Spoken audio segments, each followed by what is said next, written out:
hay dos mitos que están súper arraigados en nuestra población más vieja como yo, A ver, a ver, a ver. que uno dice, típico que cuando cambia el clima, o sea, que venimos de un verano y en el verano aparece un día de un lado y dice, uy, no vaya a temblar. Uno. Ya. Y el segundo tiene que ver con lo que estamos hablando. Que uno dice, temblor o terremoto en China o Japón, no va a temblar en Viene Chile. pa' acá, viene pa' acá. Viene para acá. Ya. Bueno, todo depende de la escala. Yo creo que en lo local, en lo cercano, ambos son mitos urbanos, un poco como de geografía folclórica, etc. Sin embargo, que cambie el clima en el día, nublado, mucho calor o anillo en el sol, no tiene ninguna conexión directa con la ocurrencia de un Ya. gran terremoto. No hay prueba científica que tenga relación.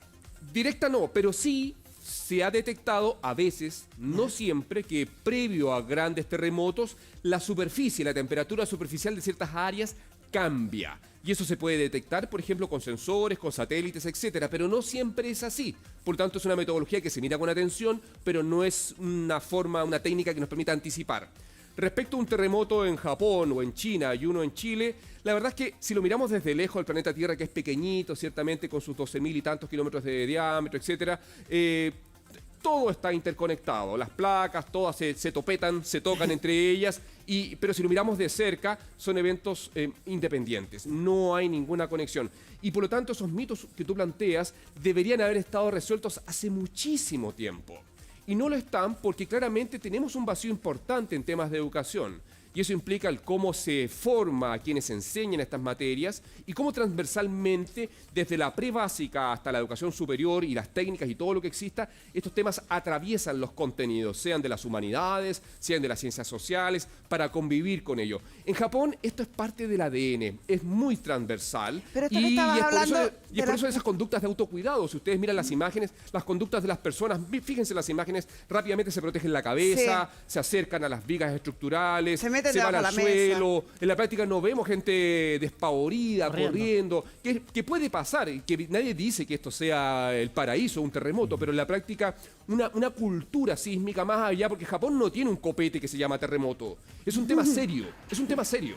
Y por lo tanto, y como es serio, evidentemente, es un tema que lo toman como Tiene que ver con con la vida. cultura japonesa, porque la cultura japonesa es así organizada, nosotros somos más desordenados, más O sea, que latinos. tiene esas cosas porque son capaces de explicártelo así, con monitos, muy onda anime, y la gente lo tiene súper claro, pero por otro lado toman acciones de una manera distinta a como las tomamos acá los latinos. Ahora, no obstante aquello, también hay que reconocer que acá en Chile hemos tenido grandes avances en materia de cultura sísmica en los últimos años, particularmente yo creo que después del 2010, quizás, cómo hemos entendido la naturaleza, los terremotos y la sismicidad de nuestro país. Siempre Sí. va a faltar, pero... No, totalmente, claramente. Sí, somos sociedades reactivas y por lo tanto la recurrencia hace que tengamos conductas. O sea, el 2010 claramente nos reveló, habían pasado 50 años sin un terremoto importante con tsunami. 50 años. Si naciste el 61 con el Pollo Fuente y te moriste el 2009...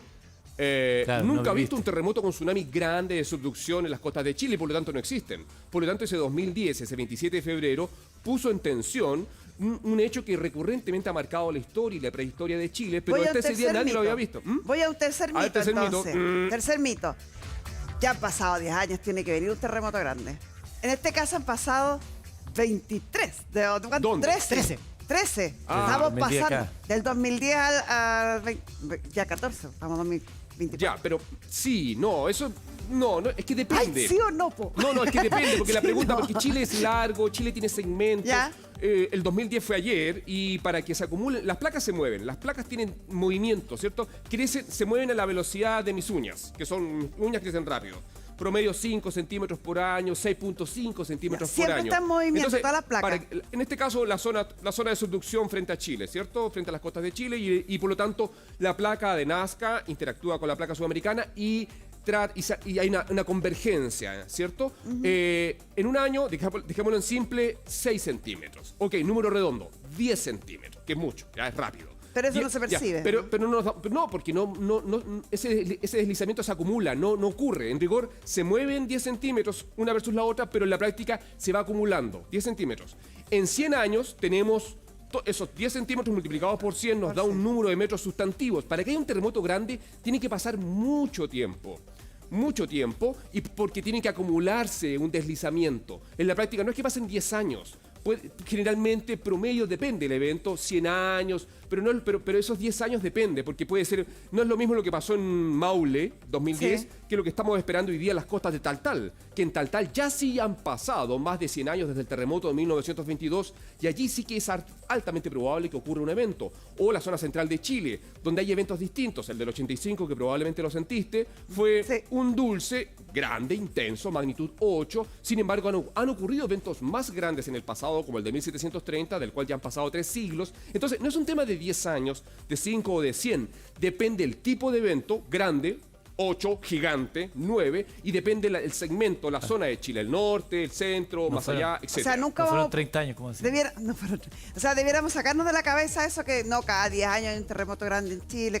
Yo creo, no que necesariamente. yo creo que lo principal ahí es pensar dónde no ha ocurrido hace mucho tiempo. Claro. Por Ya. ejemplo, en las costas de Atacama no ha ocurrido uno grande importante hace mucho tiempo. La zona central de Chile no ha ocurrido uno gigante hace mucho tiempo, porque sí ocurrió en el 85, sí ocurrió en 1906, sí ocurrió con María Graham en 1822 en Quintero, pero no son gigantes. ¿Y en Nishiwaka había ocurrido algo hace cuánto tiempo, para tener una proporción? ¡Wow! Yo no había visto esto. La entrevista que diste a Eh, la última noticia. Sí, ayer llamaron del lunes. Ayer estuvo muy intensa la agenda porque era mi feriado. Y dije, bien, este es mi feriado, por Primer fin. es día para del mí, año. me lo voy a Merecido. cobrar. Y tempranamente, bueno, me desperté leyendo las Terremoto en noticias del Japón. mundo y rápidamente llamaron los medios de comunicación, Chile, el extranjero, incluso canales de los Estados Unidos y algunos colegas de Japón. Un referente ya, Marcelo. No, Lagos. que falo español. Entonces, cuando uno explica en español, los que quieren conocer algo en español llaman. Oye, ahí mira, dentro de la nota que la entrevista a Marcelo Lagos en la última noticia, que la pueden encontrar ahí en un.cl, sobre la parte final hay algo que no tiene que ver contigo, sino que es una declaración de un trabajador de un supermercado de la prefectura de Ishikawa, que dijo que, según el Daily Mail, el mayor problema fue la gran multitud de personas que se presentaron para abastecerse de agua embotellada, arroz y pan. Bueno, acá- Tenemos clientes a un nivel 3 veces superior al habitual. ¿Por qué lo destaco? Porque para que no pensemos que solamente nos pasa a nosotros. Acá en Chile igual pasaría algo así, diríamos, que Las somos tercermundistas. Pero En además Japón no compraríamos ocurrió, papel higiénico, porque no sé por qué, alguna razón compramos mucho porque hay papel gente que higiénico. se caga a susto. Oye, lo que decía... No, que la gente come carne y eso implica ir al baño de una forma Pero intensa y a lo que fuerte. voy, yo creo que pocos, a pesar de que tenemos esta cultura, tenemos algo Sí. de esto almacenado, por Sí. si acaso, por si llega a Sí, pasar. no, claramente, la recurrencia... Bueno, es que pasa que estamos hablando de una zona geográfica, el oriente de la isla de Japón, donde si bien ocurren terremotos, no son todos los días, probablemente las conductas de autocuidado y anticipación en la costa este son un poco más proactivas. Independiente de ello, totalmente de acuerdo, Eduardo. Sí, en rigor no hay mucha diferencia entre un japonés, japonesa y un chileno, chilena o habitante de nuestro país, sea cual sea su nacionalidad. Todos bienvenidos. En la práctica... vivimos el día a día y tener conductas proactivas, miradas más prospectivas de futuro, no es parte del ADN Oye, humano. me preocupó esta parte. Pero es importante destacar que en un contexto de incertidumbre, de escenarios complejos que día a día ocurren, basta ya de ser sorprendidos y es por eso que es importante tener, tal como tú dices, tu reserva, ciertamente, el agua, El kit de acumular emergencia, agua, ciertamente. el kit de linterna, emergencia que tanto Que hemos usan hablado. la vehículos, el pila. combustible. Yo no pongo en duda que, por ejemplo, la gente que vivió en Concepción, en la zona cero, el terremoto del 2010, hoy día tiene ciertas conductas ya adquiridas de cuidado, de guardar algunas cosas, de tanque de combustible lleno si tienen vehículos, etcétera, porque saben que no lo pasaron bien ese 27 de febrero del 2010. Te decía que me preocupó esto. Porque uno piensa que cuando uno está en una construcción que ha sido calificada como asísmica, esto no se va a caer. Pero ahí dice que incluso se podrían, las estructuras en superficie, si es muy superficial, podría tener complicaciones. Sí, bueno, en la práctica, yo ya voy a ver la nota porque esto fue una llamada telefónica ayer rápida, pero en la práctica lo que me pregunta el periodista, Alejandro se llama el señor, era si un terremoto así podría generar daños en Chile. Y todo depende del lugar, le expliqué, pero lo que sí hay que destacar que no hay que mezclar peras con manzanas. Aquí la profundidad juega un rol fundamental, pero también el mecanismo focal. Ya, pero en Chile Estamos también a- pueden producirse terremotos superficiales. Sí, por supuesto. Hablamos todos los días de los aportes científicos de las geociencias en descubrir nuevos objetos tectónicos peligrosos como la falla Cariño Botado, como la falla de San Ramón, como lo que pasa en el sistema de fallas Liquiñe-Ofqui, lo que pasó el 21 de abril abril de 2007 en el fiordo Aysén. En la práctica como que se nos olvidan que también ocurren ese tipo de terremotos con magnitudes relativamente más bajas para lo que estamos acostumbrados a Chile desde lo destructivo, sobre 8. Acá tenemos un 7.5 en este caso en Japón. Claro. Pero que pueden Pero ser muy muy encimita. peligrosos porque nuestras normas están pensadas para los eventos más grandes. Y los eventos más grandes sobre 8 ocurren en la zona más hacia la costa. Son terremotos interplaca, como el 2010, ¿cierto? Como el 2015 Yapel, como el 2014 Iquique Pisagua. 60. Son eventos 8.2, 8.4, 8.8. ¡Wow! Tremendos eventos de portada. Pero profundo. cuando se propagan las ondas sísmicas en todas direcciones, la distancia que tienen que recorrer atenúa, debilita la señal y por lo tanto la exigencia para construir acá en Santiago o en el Cajón del Maipo es De distinta hecho, que en Marcelo, Viña del Mar. Tú nos has dicho que acá en Chile son poco frecuentes,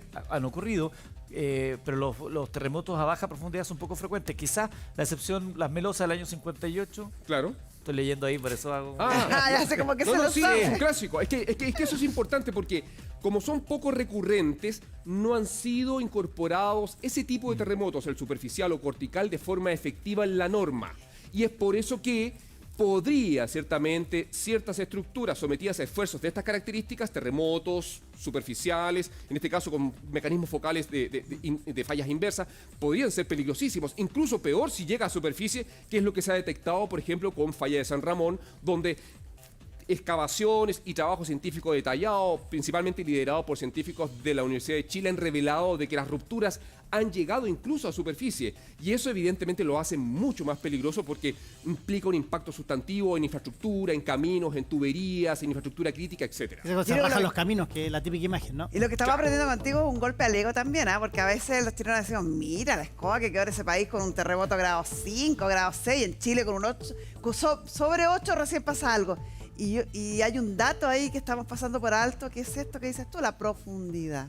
Porque eso es importante, hay distintos tipos de terremotos. Está el terremoto que ocurre más hacia la costa, que es el terremoto donde las placas se tocan, un terremoto interplaca, que es un terremoto que puede tener profundidades puede estar cerca a cero, si es la trinchera, 10 kilómetros, 20 kilómetros, 30 kilómetros de profundidad, 40 kilómetros de profundidad, pero son terremotos que ocurren en el Océano Pacífico, en la costa, en la zona... Hipocéntrico claro, se llama. pero tienen que avanzar casi su buena decena de kilómetros para llegar a los principales asentamientos humanos en zonas, en Ahora, zonas interiores. Marcelo, da lo mismo. Distinto es el terremoto superficial cortical que ocurre aquí a 10 kilómetros, 15 kilómetros, Claro. 20 kilómetros de profundidad. Y también están los terremotos como el de Chillán, por ejemplo, ¿cierto? Que son terremotos intraplaca de profundidad intermedio, que son eventos más profundos, 100 kilómetros, más de 100 kilómetros incluso, pero que ocurren bajo asentamientos humanos, se sienten muy intensos, son muy rápidos y que el clásico terremoto del 39 nos revela su peligrosidad. Qué tremendo, Marcelo. Sin duda que conocer un terremoto siempre Crack. nos alerta a los chilenos por nuestra historia sísmica, pero tenemos ya a Marcelo Lagos que nos explica que podemos quedarnos tranquilos con lo que pasó en Japón y no hay ninguna relación entre esos eventos y lo que podría pasar aquí en Chile. Y Marcelo muy Lagos, breve, ¿ah? geógrafo.